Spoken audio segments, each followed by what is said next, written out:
I'm Bailey Parnell, and this is Let's Think This Through. Join me for drinks as I bring on guests for conversations that inspire, amuse, and challenge us, but in a fun and relaxing kind of way. Ultimately, it's to help us all learn and live a better, easier life. So let's think this through. Hello, everyone. I'm excited for you to have drinks with me and my next guest. I was exposed to this next guest's invention before I was even introduced to her. Because a friend of ours, shout out to Drew Dudley, he was hosting a retreat for his friends who were kind of in like this speaker, author, leadership space. And we were in this big old cottage, but many of the people that he invited, we didn't know each other yet. And so he brought out this game where we covered our eyes and we had to build these like shapes and models. It was kind of like fit together like Lego blocks, but they were wood and someone else was describing it. And we really got to know each other quite well. I didn't know it at the time, but I was playing with my next guest's invention, which was called the empathy toy. Well, soon after that, of course, Drew put us in touch because he knew y'all are going to get along. You both run learning businesses that teach quote unquote soft skills. And over the course of the years and into the pandemic, this guest and I, we would hook up, we would exchange kind of insider knowledge, truly as collaborators, not competitors. You know, how much are you paying your facilitators? How are you adapting to the pandemic? And our friendship grew. And I really take pride that I was actually in one of their marketing videos for her toy company.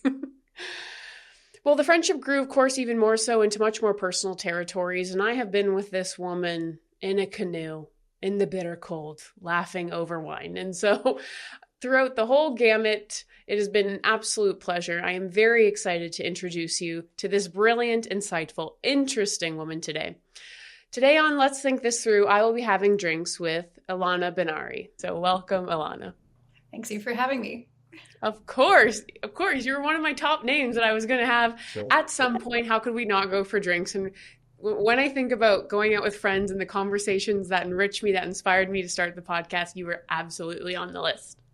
Oh, well, I'm delighted to be here, and I hope I don't make you regret that by the end of this hour.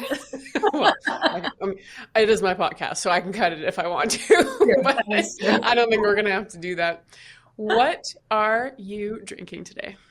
Well, I am drinking two things, which is kind of a good example of what my Friday afternoon could look like. So I've got mint tea in here, just a little bit of bourbon. Yeah. I initially brought iced coffee. I'm going to give that a little stir. But inspired by you, I went and added a little bit of fun to it. Because we are recording on a Friday afternoon. And it's going to be the start of my weekend, which is so fun. Now, okay, I know you well, but you need to introduce yourself to the people. Will do. So I am Ilana Ben-Ari. I'm the founder of 21 Toys and the inventor of the empathy toy and the failure toy. I invent toys that teach skills like empathy, failure, and creative collaboration. These are the skills that we are amazing at in kindergarten, but then absolutely stop valuing and teaching past kindergarten and into adulthood. But now those are the key 21st century skills that every workplace needs, which are creative, empathic, and highly innovative employees. And so where I've shown up is I've invented and designed toys that are used in thousands of schools, but also thousands of boardrooms around the world. I know, and I love these toys, everyone. I actually knew Ilana's toys before I even knew Ilana. But I have always wondered, and I've always wanted to ask, so this is the perfect forum. So failure toy, empathy toy, how do you choose which skills are like most important, like going to be made into a toy? Because that's quite the priority list. Pick a favorite kid. No, I would say my background is industrial design, which is I studied design thinking and product and invention.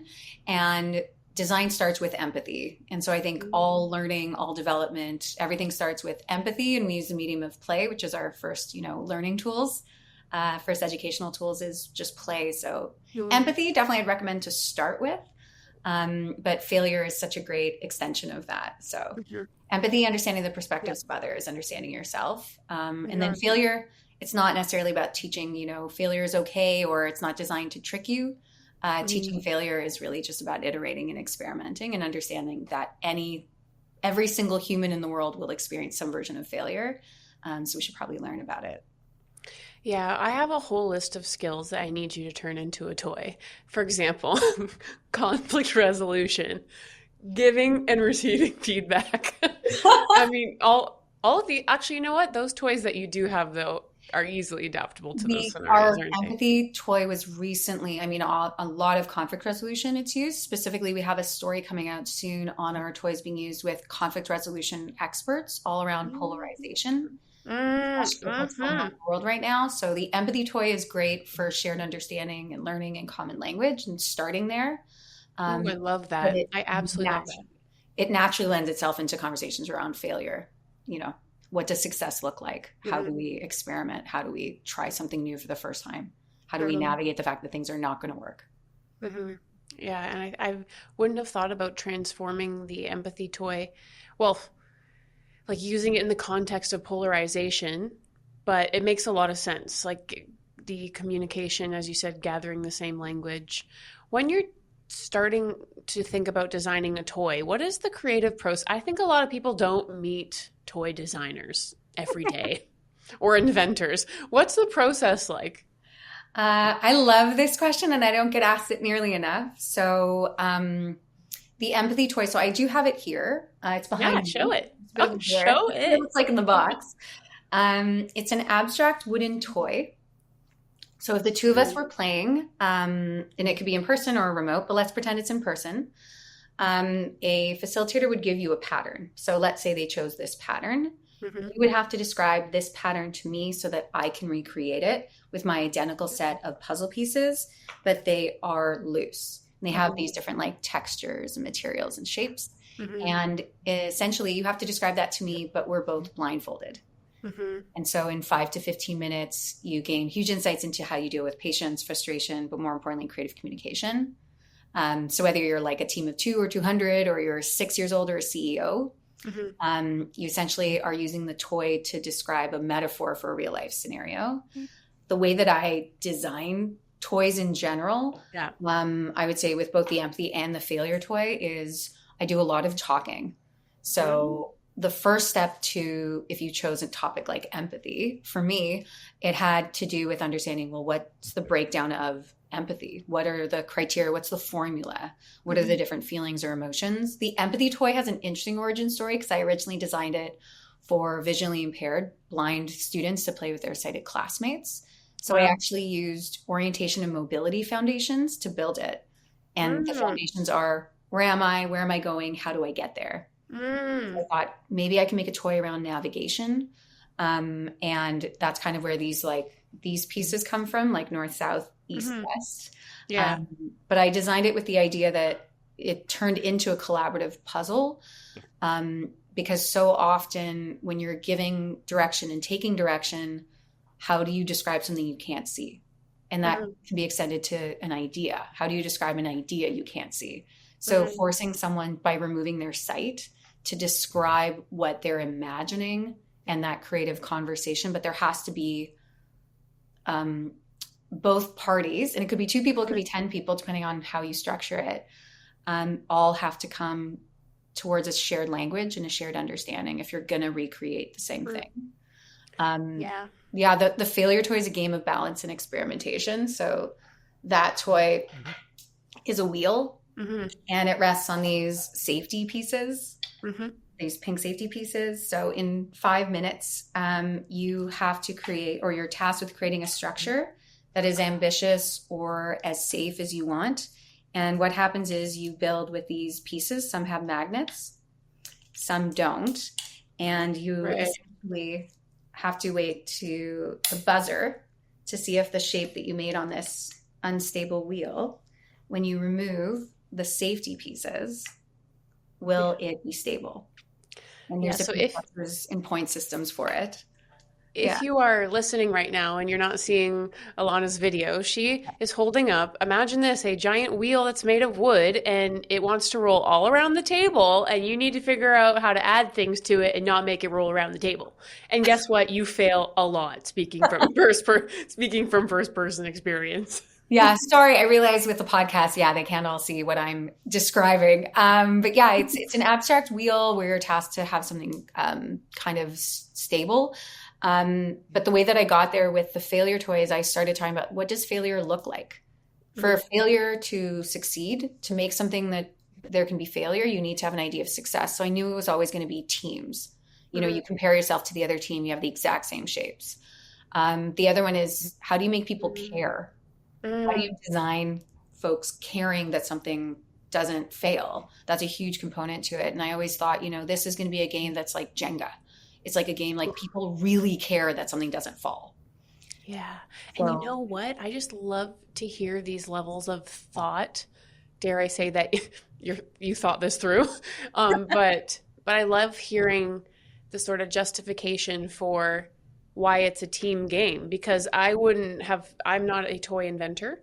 I wouldn't have thought, well, okay, how do we make people care? Because in a game they have to like compete a little, like, or else, you know, we're gonna get people just like, who cares? Like, whatever, it's just a wheel. But if you have people on your team that care, suddenly that kind of ups the stakes for you to participate as a meaningful member. Yeah, and so the role of a good game designer and toy designer, and I would actually say extend this to artists as well, or comedians, is to make people just uncomfortable enough that they're laughing and don't hate you. And so you're designing discomfort. That's important. And so the game that I play when I'm inventing a toy is, what are the breakdown elements of that particular skill? So the next one is improv.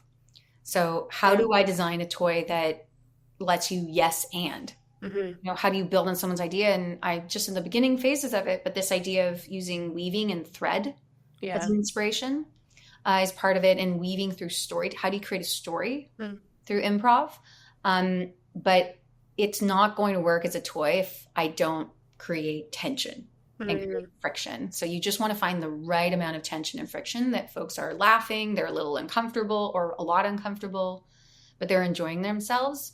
Because if it's too safe, it's gonna fall flat. And if it's too hard, you're gonna press too hard on folks, and then they get quite upset. So that's one of the hardest things to design for. And so much of it that is based on your intuition.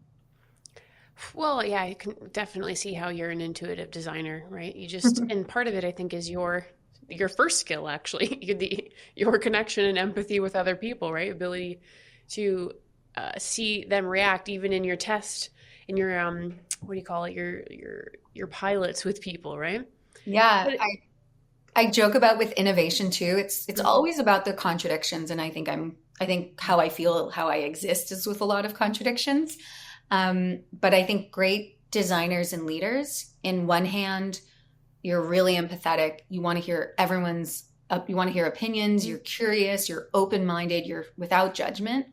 And at the exact same time, you have to have a lot of vision and, like, for lack of better words, a lot of ego, like healthy ego, where you're like, no one's going to get this till they see it. Right. Especially if it's new. Yeah. And you need to balance the two. If you only ask for other people's opinions and only do things that everyone's happy with, it's like design by committee. You're going to design something for everyone, which means it's for no one. But if you're equally too completely focused, you don't take any impact, any information in, you don't test, you don't iterate, you don't look for feedback, you don't go in assuming you're going to get things wrong, or we want to find out what you got wrong, you're going to end up with something that might be brilliant and just for you and for like nobody else. So it's really about the friction and the tension between those two worlds, because they seem like they're in tension with each other. Yeah. And one thing that you've said that is interesting to me is that adults, because it is designed mostly for adults, I think, but I've seen, kids can play with it too. But it's interesting that you say that adults will get angry. Like there's a line that you cross where they will get angry, and it's almost like we forget how to play. Well, it's funny. I designed the toys, and they're currently used by as young as like 6-year-olds, so kindergarten students, all the way up to CEOs. So I say like the age is 6 to CEO. Our failure toy, when I was testing it, we tested the toys on grade 4 students, 4 and 5. And it was so funny because they were so much bigger. They definitely were a lot like they had less fear. Yeah. And so we asked them to give tips to the adults, like the banking, like C-level suite folks, like, Yeah. what are your tips on failure? And it was really fascinating. I think kids and adults can equally get angry. I think that's important. I think it's important to see how it is when you're frustrated, when someone isn't listening to you or isn't getting it. The value is in seeing, like, how do you show up in that moment? Do you shut down? Do you make jokes? Do you know, X, Y, and Z? And there's no one right answer for anyone. It's all about getting curious about how you react and how you behave and what's serving you currently and what isn't. And it's just about that context and that nuance. And I don't think you can really get there in the ways that you do with toys through just talking or just reading. It's the importance of the experience. Is there other differences that you notice between how adults experience play and how the kids do? Definitely. I mean, I would say adults are a lot more worried about being embarrassed and getting it wrong. So the failure toy, I knew I was designing the failure toy after the empathy toy, but I typically say that the empathy toy lent itself to the failure toy because people wanted to know if they failed at empathy. Yeah, of course. Difficult. I was like, no, you're not playing the toy to then, like, we're not sitting here testing your empathy. It's, you know, it's a self-assessment. It's for you to see how you react in certain scenarios, certain people. But yeah, I would say adults also, not just embarrassment, but we don't get this as much. I started the company a number of years ago, and the word empathy wasn't as, I mean, it's in every Harvard Business Review article now and LinkedIn, like everyone's really pro empathy in business and the importance of empathy in leadership and team building.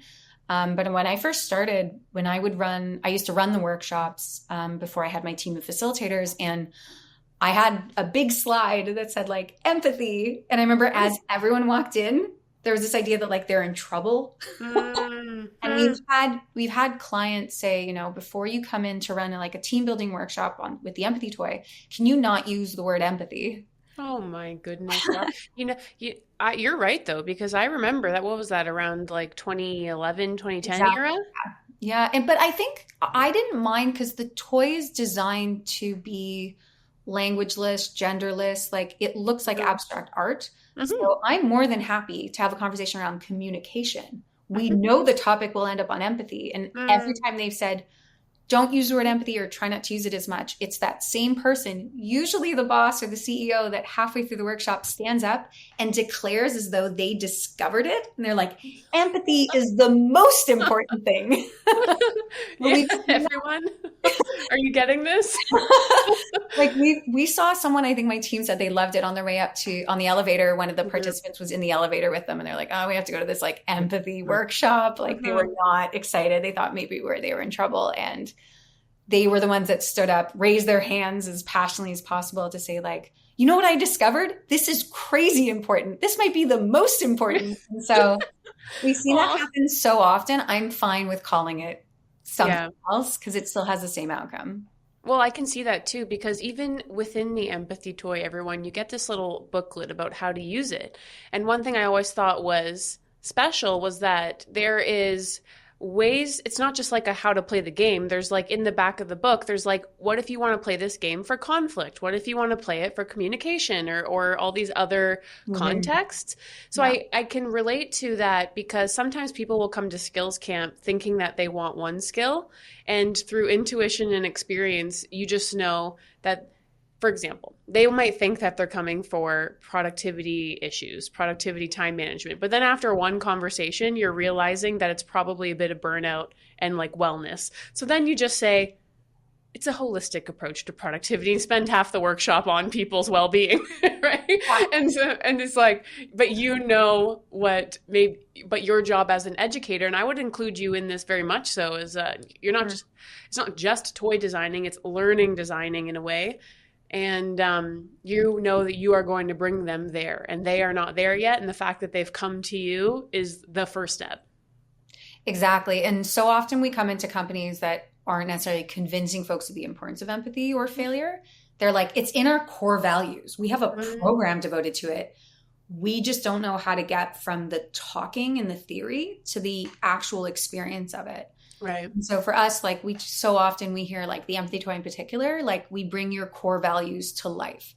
We Oh, let you yeah. see something. And we have this, if you've ever seen, we have these photos where we make this kind of like, we call it the Bruno Munari face, but when you put the toy in front of your eye and you make this like Yeah, crazy yeah. face. Where you like open your mouth and wide eyes. Yeah, we make everyone do this crazy face, and it's an homage to Bruno Munari, who is a design inspiration of mine, who wrote a book called, Design is, or he talks about how design is air made visible.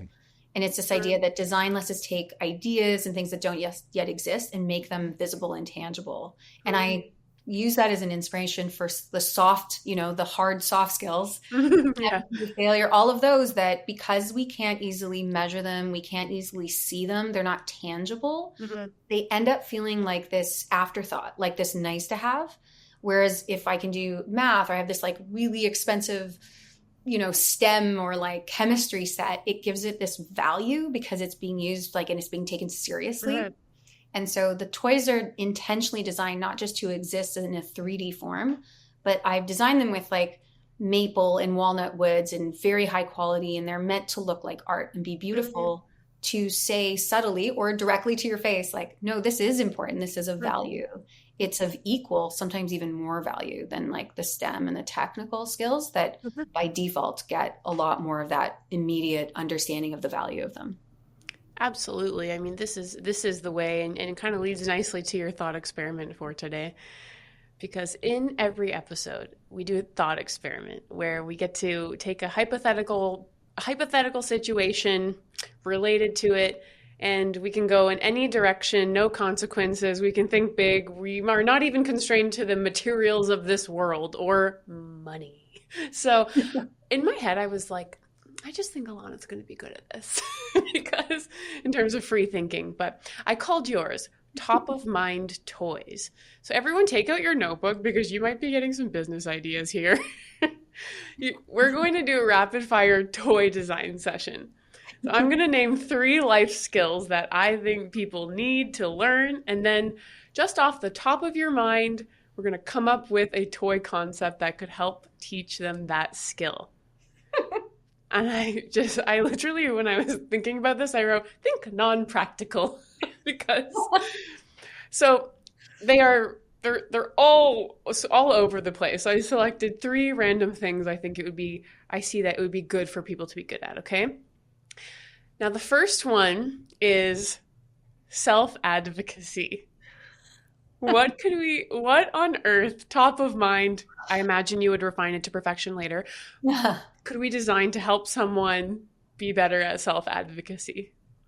I love that. So I think where my design process would come and where I'd ask you is what results in the need for self-advocacy? Like what does the opposite of self-advocacy look like? What does the opposite of that look like? I'd say passive contained communication. Like if you're not able to advocate for your needs, you're holding them in. And what would you say you'd visualize? If you had to sketch or draw someone who's feeling like they need to self-advocate, what are like objects or environments that they'd be in? Ooh, fun. Well, this is what you should be answering. It's not my game. Okay, well, I mean... Let me rephrase this. You have like escape rooms, right? So you can have like this idea, I'd think of someone like kind of trapped or stuck somewhere. So you're not going to design a game necessarily. And, I don't want to say there are no bad ideas. I actually don't subscribe to that. Like there are bad ideas, but just can't say them. But like, instead of having like a cage or a person, it's just like, those finger traps. Like there's ways that you can get parts of your hand literally stuck into something. Right.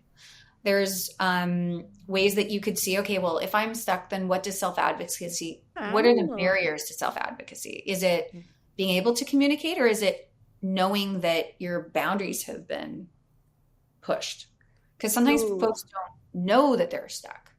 Interesting. There's so as part of this game, let's pretend it includes finger traps. Let's do it. I haven't seen it. It includes finger traps, and you have to decide if it's like, do I call someone for help? Is there a way to figure this out myself? Do I tap out? Like options, Mm-hmm. Yeah, it could even be like, we wanted to extend it to like the freeze, flight, fight, like those kind of like, how do you feel when you're backed into a corner? That's not necessarily self-advocacy, but you can touch on that. And I think it's related, I absolutely, think, right? I think it's Because one of the, whatever your natural response is, probably if you're a flight, well, you're probably not advocating for your needs as much. yeah. So how do you create tension? Because the tension for me, so my brief for every toy I ever designed, so I'll apply it to this. It needs to be around at the highest level creative collaboration. So none of these are solitaire. This is not a Well, solitary game. It's always in teams, and there's always other teams. Like usually I like the idea of other teams playing as well. mhm. The other one is it has to be a 3D abstract, beautiful shapes. Oh, So okay, nothing that cool. isn't subtle and abstract. So with the failure toy, with this toy, if there's like a lot of tension or fear, then I would probably go for like pointier shape, like kind Ooh, of I love it. spooky, difficult things, like things that are maybe, creating some discomfort. But then where's that tension? Is it Right. that you need to self advocate? But usually the tension with self advocacy isn't just, this is my need, I just need people to understand it. It could be, there's other factors. How Mhm. do you create other people on your team being distracted, having other things go Mhm. on? What does self advocacy look like? It could mean voicing what you need. It could be voicing where you're stuck. It could be just Mhm. awareness. Do you know you're Absolutely, stuck? yeah. But Yeah. beyond that, I think I've learned in my own life, it's a lot of that actually has to do with creating boundaries, which is feels like the opposite of self advocacy, which is you're just saying no to other people and other inputs. That would be a tough one. How do you put that skill into a game would require some thought, that's for sure. Yeah. Okay, I think that's a great start for that one. Now, the next one is kind of an everyday thing that people have to do, and I have no idea yet what game we would create to have this outcome. I just wrote being a good neighbor. Like, literally, like your next apartment over, the next house over. People are always complaining about their bad neighbors. And I was like thinking, well, what if we had a game or a toy that could just teach people how to do this before they move into the house? Well, I mean, I'm going to do this again. I will ask you a question. Okay. And it's interesting when you do design thinking and like the design thinking process, it's not about the questions and the research at the beginning. They are not about finding the right solution. It's about finding the right problem. Mhm. So instead of saying like, how do we design that toy? I'd start off with, why do you think it's important to be neighborly? Har- Social harmony and people's happiness, both self happiness and community happiness. Mhm. Happiness defined not as being positive all the time, but in like the perma V model type of deal, like a deeper sense of connectedness. And do you think that what are the incentives just on the most basic level individually? Like, how do you benefit from being a good neighbor? What's in it for you? I think people would have in when I wrote that down, it was in response to hearing complaints that people have about neighbors who are like loud or too loud, or neighbors who are I don't know. They oh, there was this one where the one neighbor called the city on the other neighbor. That was my I must have been putting together this brief when my family was telling me these stories. But they she was growing like a garden, a pollinator garden, and people didn't like the look of it, so they called the city on them instead of No. addressing them. And I was like, wow, having bad neighbors is like every single day you're going to see them. So to answer your question, I would think they would actually, if you had good neighbor relationships, that you would actually be calmer. Like you would feel safer. You would feel like held more. Like if, oh my gosh, my kid is home early and I need someone to open the door type of deal. Yeah. Um, and therefore happier. If you're feeling safer and all that stuff, I Yeah. think you'd be happier. And then I go into, and not necessarily if we have time, but it's just like, what are the barriers to being a good neighbor? Like what stops people from being good neighbors? It could be they're not value aligned. Could be Hmm. like they all want the same thing. I mean, we use the word neighbor. Yeah. That could be, that could relate to family. That could be Hmm. like, what does being a good family member look like? Hmm. Um, and beyond that, it could be on a global level. Hmm. What does a good neighbor globally look like? And I like the way you think because I was kind of thinking of those little, those little Lego dolls, not Lego dolls, those little preschool play dolls Mm. and they have like, oh, this is the fire station, and these little dolls, like the kids play with them. So that's not the toy, eh? They don't, they It don't, could they be. don't. Not if it's a 21 Toys doll. If it's a 21 doll, it's a No, 21 you are Toys the artist, and it toy. was your question. Well, I would say I think I use the word toys on purpose. People hear Mhm. toys and they have a very specific visual. And so for right or wrong, I've made my life much harder by using the word toys because people do not always like to use the word toys for them because they say, no, it's a tool, it's more serious.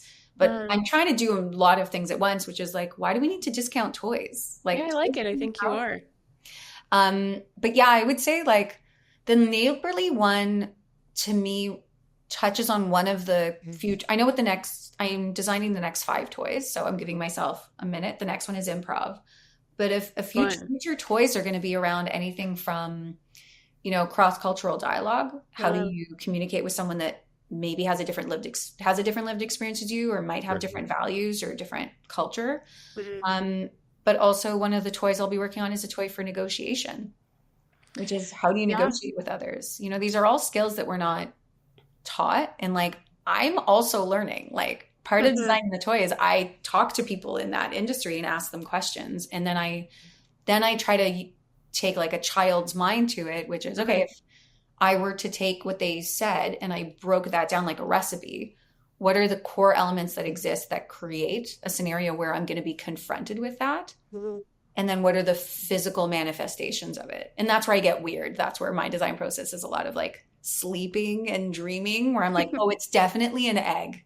Like, I was obsessed with the egg shape for the failure toy for so long. I was like, it's definitely going to be an egg for sure. And I have so many eggs. I have boxes of egg prototypes. Wow.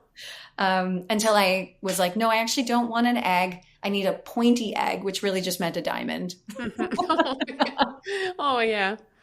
Well, But yeah, that's the fun, weird. I can't explain that part as much, but I don't have synesthesia where you have like cross-modal mhm. sensation where like you taste colors or something, Mhm. but I do think there's a part of me that just sees colors and shapes and textures and Mhm.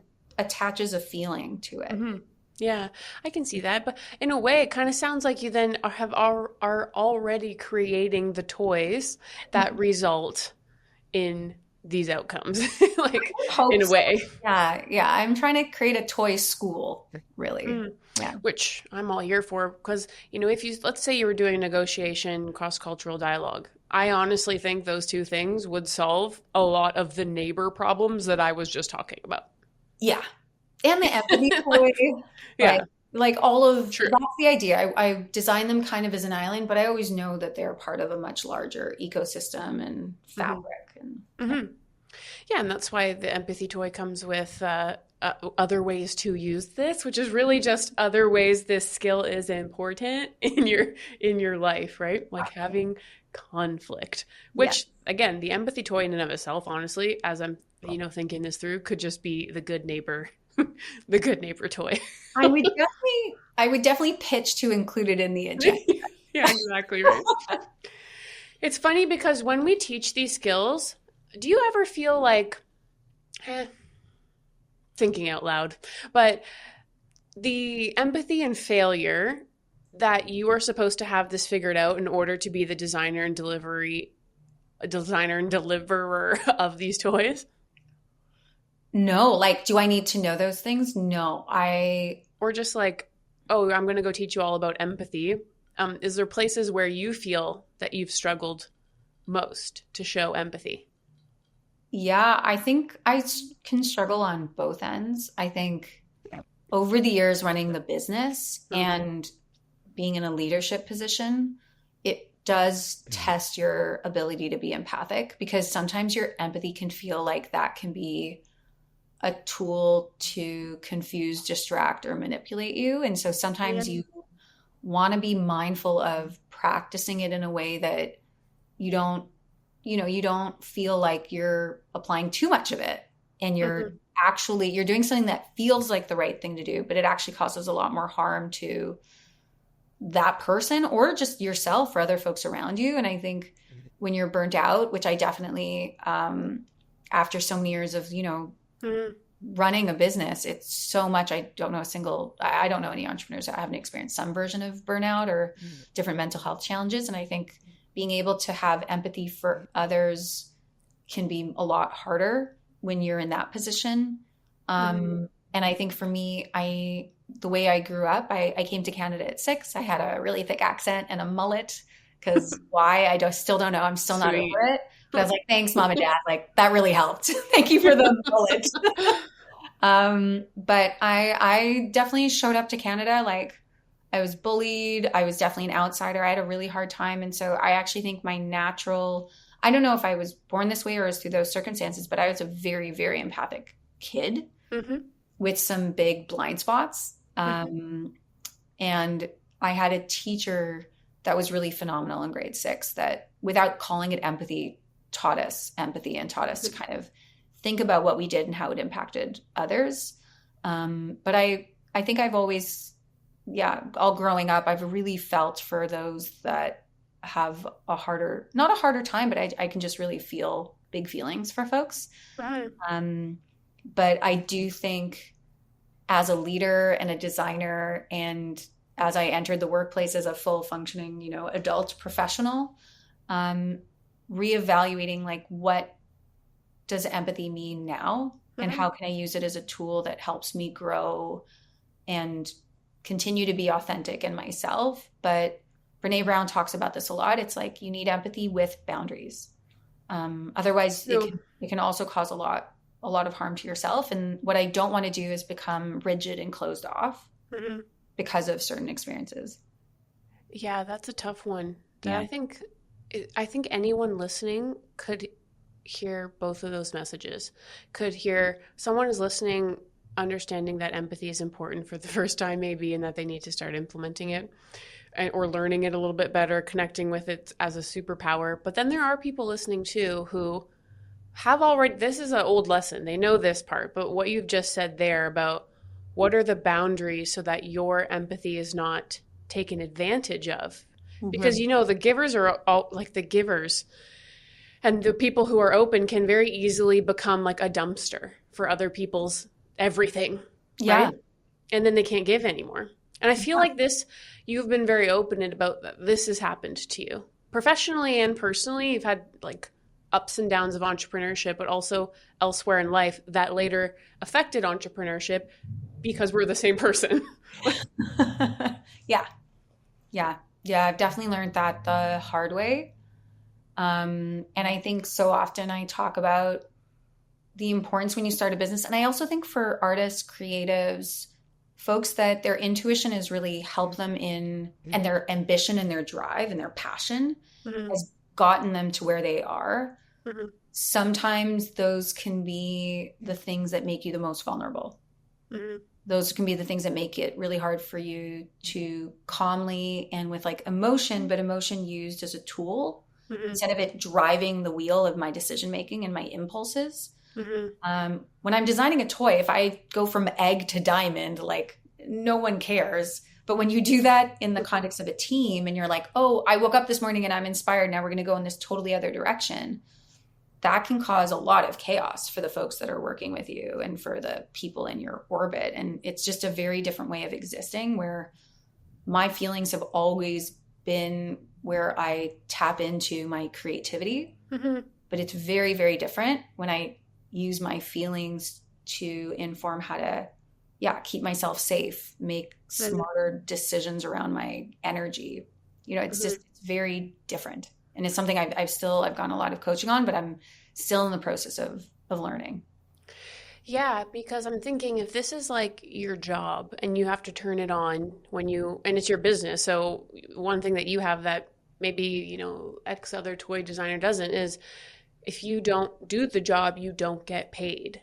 So when you're in a moment, if your creativity is coming from your emotions, how do you navigate when personal stuff is clouding up the emotions and you're supposed to still perform professionally?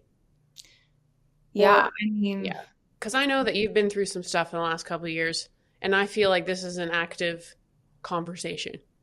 Yeah, and I'm happy to share with it. It touches on some really delicate subject, so I'd want to make sure your listeners know that before I talk too much about it. But I would say that over the course of the business, I was very open, very open to ideas and very open to people. And when you're self-financing, like I didn't come from money. I always joke the friends and family round. It's like, who's friends and family? Where are they? Like the hardest part of my business is not asking my rich relatives for money. And so the nature of just the type of work, like an empathy business, that's going to be, I didn't feel like walking into a boardroom and try to get financing for that. So I instead took a lot of sacrifices financially. I moved in with, well, I love this, but I moved in with like 8 people. You know, I lived communally. I would rent out my room on Airbnb just to pay for rent. I did a lot and worked insane hours for the first at least 10 years to get it off the ground. And what I knew it would be hard, but what I didn't expect was putting myself in survival mode, made myself vulnerable to predators. I see. It's going back and forth now. So it's like opening and closing yourself up on one side. Like I said, you're the same person. It had ramifications in the personal life. Yeah, like I had the first time when I first tried to start the business, I tried to start it with, it was my toy, my idea, my design, but there was another designer from my school that I thought would be a great collaborator. And I'd asked if he wanted to start it with me, and he said yes. And we met up a few times, and then he ended up using the idea of the business to get into this really prestigious university. And I was like, oh, that's interesting. But I didn't think like, oh, that's not cool without telling me. And you got into this program based on that idea. I just thought, okay, well, he said, well, they support entrepreneurs and we can get a grant. And I remember I followed him, and it wasn't until after we got the grant, and it had been very uncomfortable. He was with his longtime girlfriend, and I stayed with them. And then we got the grant, and it was he was like, we reconvened after, and he said, how did that go? And I said, that was really hard and stressful. Like he was quite mean to me, and I didn't know why. And I said, but I'm just excited to start. Like I had done a lot already, and I was looking for funding. And then he just said, well, it was hard for me because, I'm secretly in love with you. Okay. What? Okay. I did not think you were going to say that. No one does. And then I was like, what? And this was someone who that was not at all, that wasn't at all what I had seen or thought. Like I was with staying with him and his long-term girlfriend. And I remember and then he just went on this long talk about how, well, it'll never work and I don't want anything, and maybe you should just burn it all to the ground. I was like, burn what to the ground? I haven't started. Like, okay. And the next day he said, I feel really good that I finally got that off my chest. I really think we should work together. And then he refused to let me work without him. Oh, jeez. Yeah. So he ended up, long story short, that's when I moved to Toronto. And so all the money that I had saved up had spent on getting to this program to apply for that grant. And I had to give up the grant because it was tied to him. I've had contractors. I had one contractor in the first 2 years who, I didn't know this, but because I have an empathy toy company, sometimes that attracts folks who want to present as safe. And he used it to manipulate a lot of people, put me into a lot of financially like compromising situations with various loans. And when I finally realized it was a female entrepreneur that stepped in and helped me and said, look, I think I know what's going on. Your business isn't failing. The guy that you have who has somehow stepped in and taken over your sales and taken over all these things, he's the one that's ruining it, or not ruining it, but like hurting it. And I didn't want to believe her because when you're drowning, it felt like cutting off one of my legs. But she helped me, and I got the strength, and I let him go. He was a contractor who was presenting as much bigger and much more influential. He came in the next day. He said, you don't know what you're doing. And he just walked in the next day. The audacity. The audacity. And this was like such a painful moment. And he, leading up to that, he would start fights. Fights would go on for hours. Like I would try to leave. He'd follow me home. There was like stalking. There was a lot of things. And it took 2 years for me to recover from that. And he stalked me for at least a year. And it wasn't until I met with other people who've hired him since me who had the exact same experience that I realized it wasn't me. Oh my gosh. I thought I had created a stressful environment that made him appear that way. And it's that I thought was the worst of it. That's where I wanted to recover. And that was, probably what's the year? It's 2020. This was almost like 10 years ago. And it still affects me. Like the impact of, like, it wasn't that this person was just manipulating and misrepresenting. They spent every day chipping away at my confidence, saying, you don't know what you know about business. You're just the designer. Right. When I was like, this is actually my business that I've started, that I run, that I've made all of the sales. I've made impact sales. I've done a lot already. But there was this idea that, you stay in your corner. I'll do the important business stuff. And then to think that person was doing that just for their own glory, just for their ability to say that they were important. It was like they wanted to latch onto the light.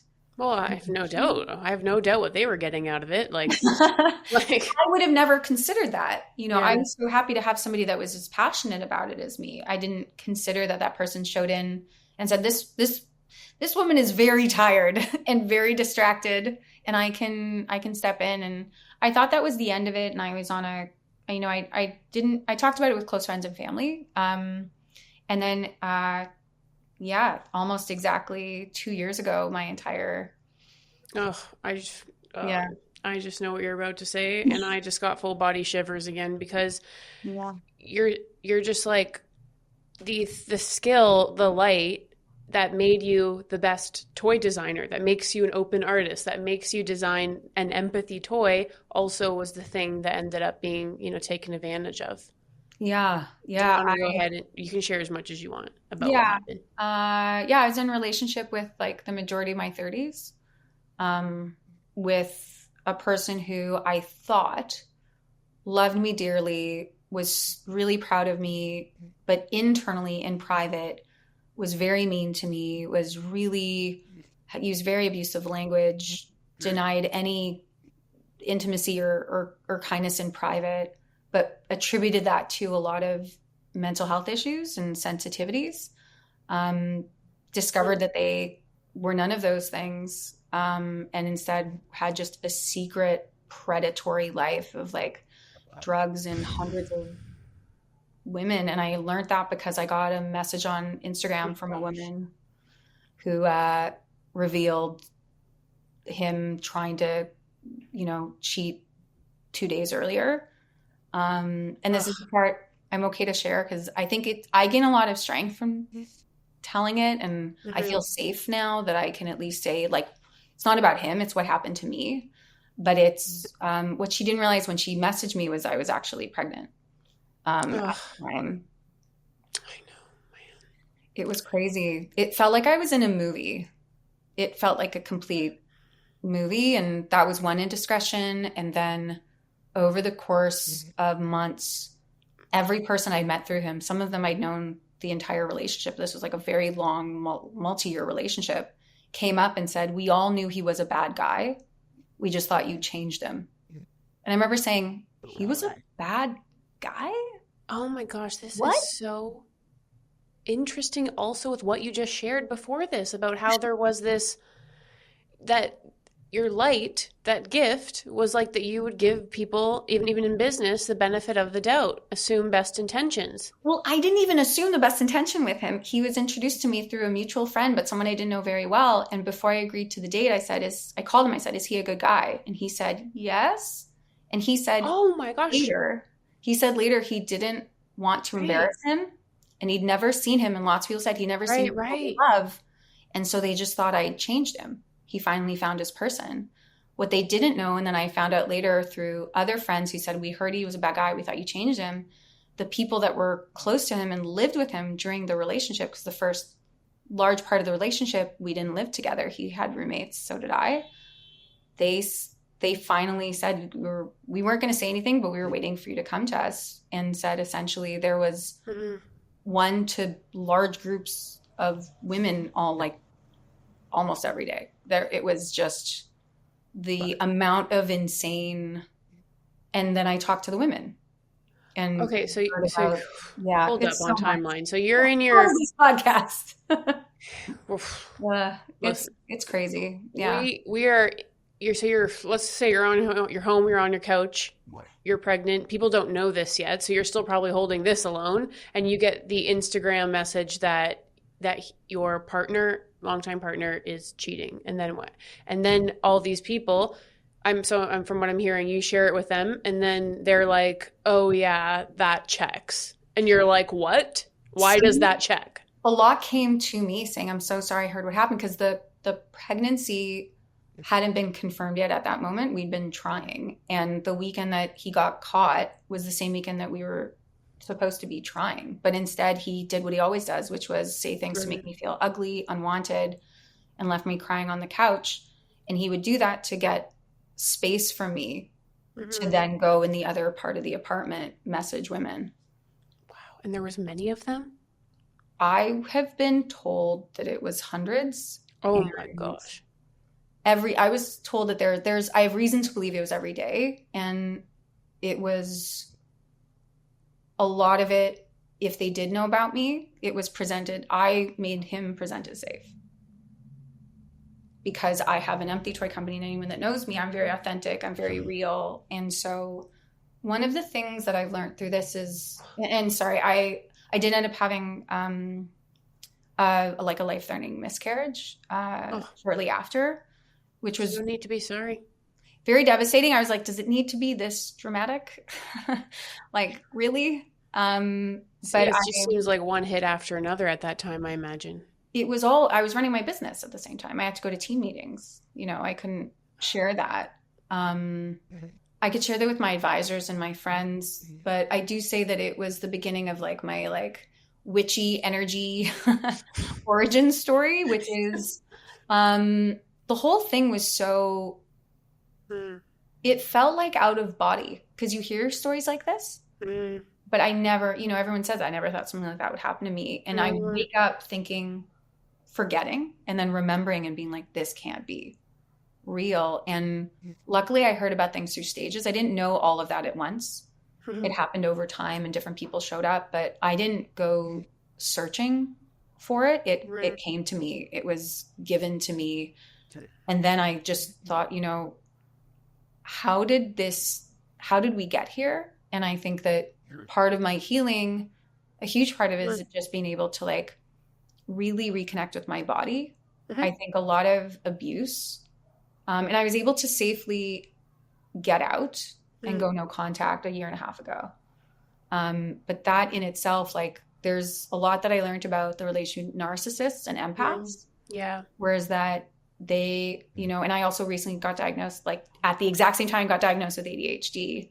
And there's a lot of this idea that when you're burnt out, you're exhausted, but also when you have ADHD, you know, you're neurodiverse, you're used to people not understanding you and being misunderstood. That can all be used against you to more easily gaslight you, to confuse you, to make you question your own reality. And I think what I didn't expect was that someone would spend that much energy to essentially find me, prey on me, create an entirely fake life around me to present as the complete opposite of who they were. And I still couldn't believe it's still hard to believe that the person that I knew, I always saw them as being uncomfortable and nervous and worried. And like the first thing that when I first met his mom, the first thing she said to me when he went to the washroom was, you know, he's really sensitive. And the idea, be sensitive. And I thought, okay. And I think I gave so much empathy to that. That's what it sounds like. That I've just been on this, you know, journey of what does that mean? How can I be open? How can I exist in this world where I'm talking about empathy and I'm teaching these important social and emotional skills? And sometimes that was used to prey on me, like, you know, against me. And one of the shifts I found is switching into this idea that, you know, what am I accountable to? I think the biggest thing was I was so depleted and so exhausted. Even before COVID, it was hard. Oh my gosh. Like surviving through a business and going through all of that, I had so much distraction. I had so much going on that I couldn't tell what reality really was. And it forced me, luckily, into not really being able to work very much. And I stepped away. I really had to trust in my team. And I just went on a journey of healing, and not just, but I would say, like, I'm a thinker. I like to talk.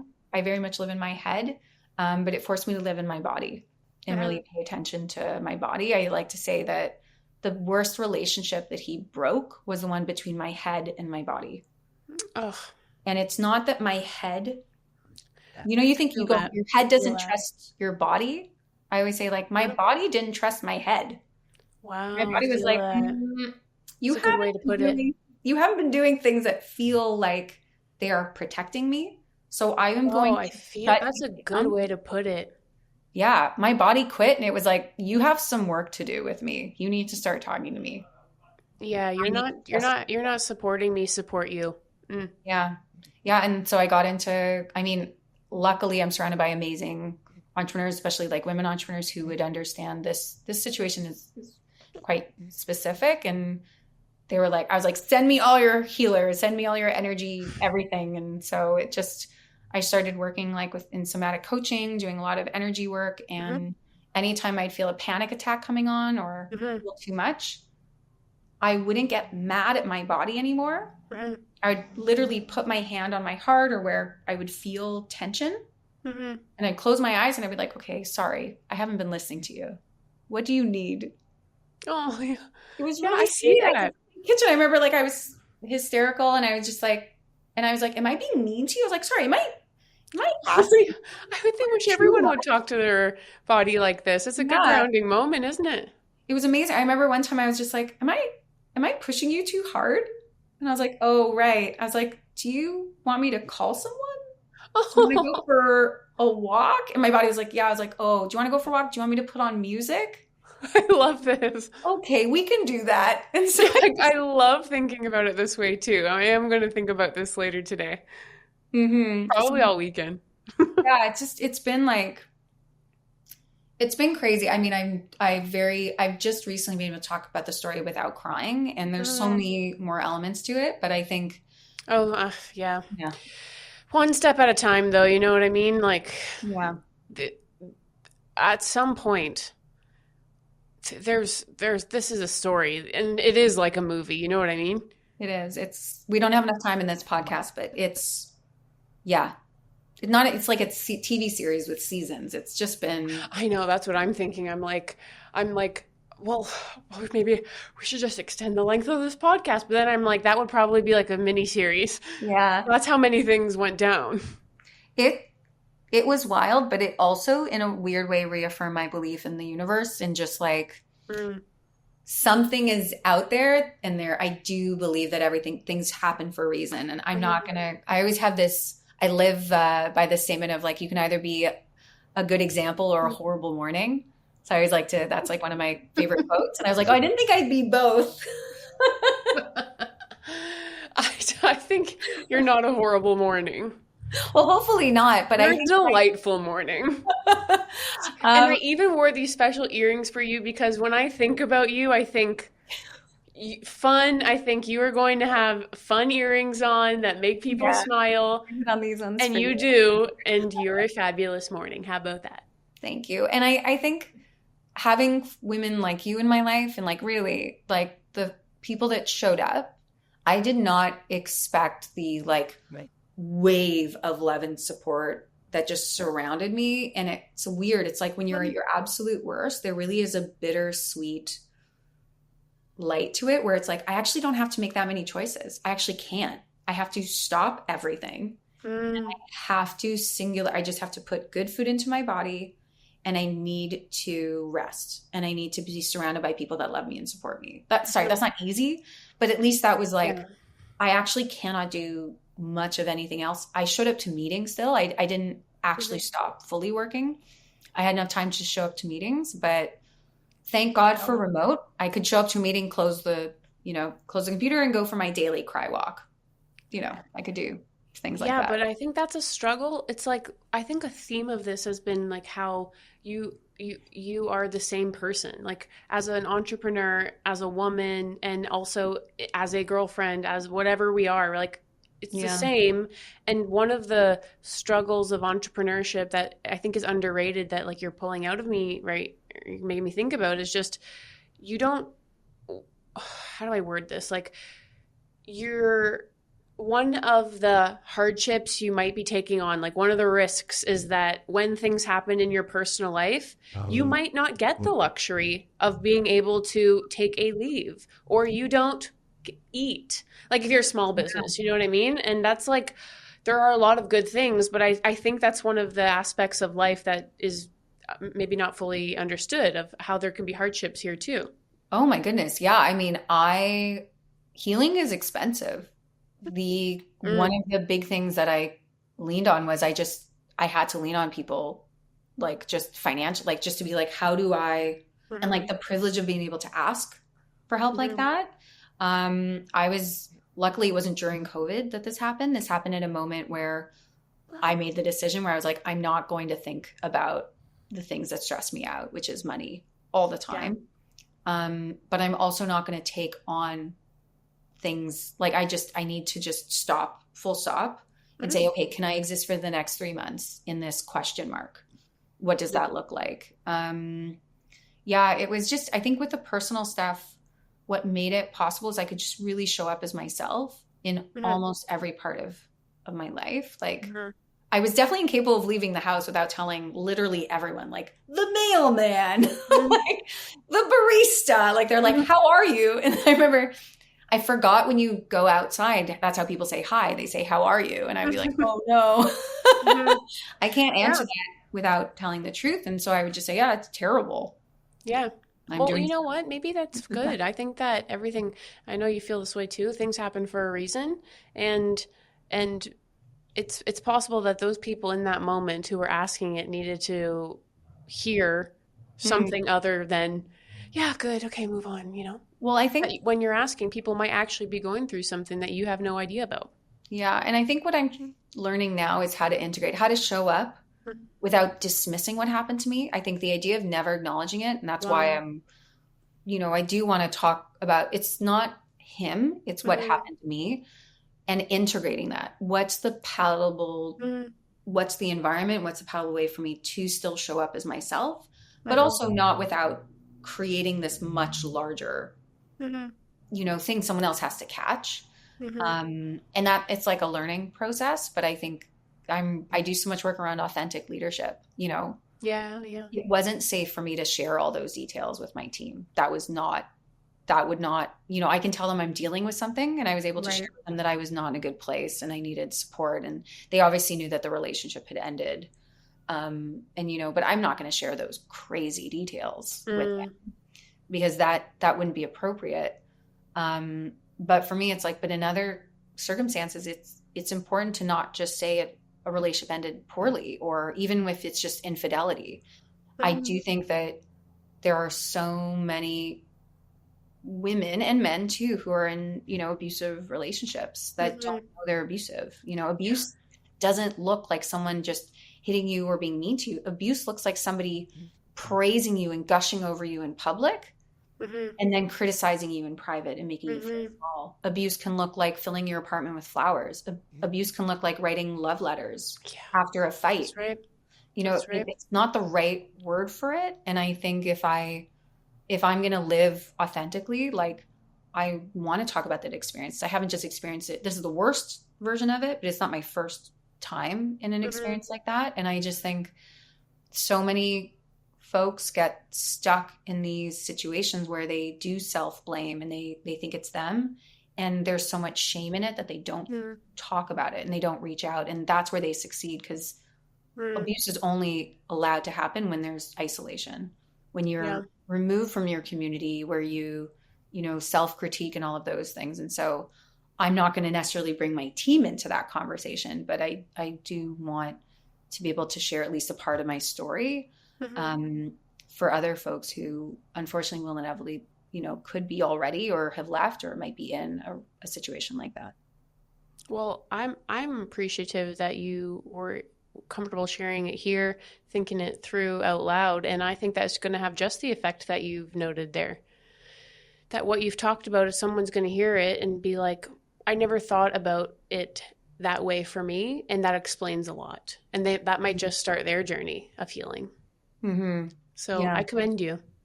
Thank you. And yeah, I think the where I'm at right now on the stage is just learning, how do I integrate the things that I learned through that, meditation, breath work, pausing, the power in slowing down, what's realistic when you're running a business.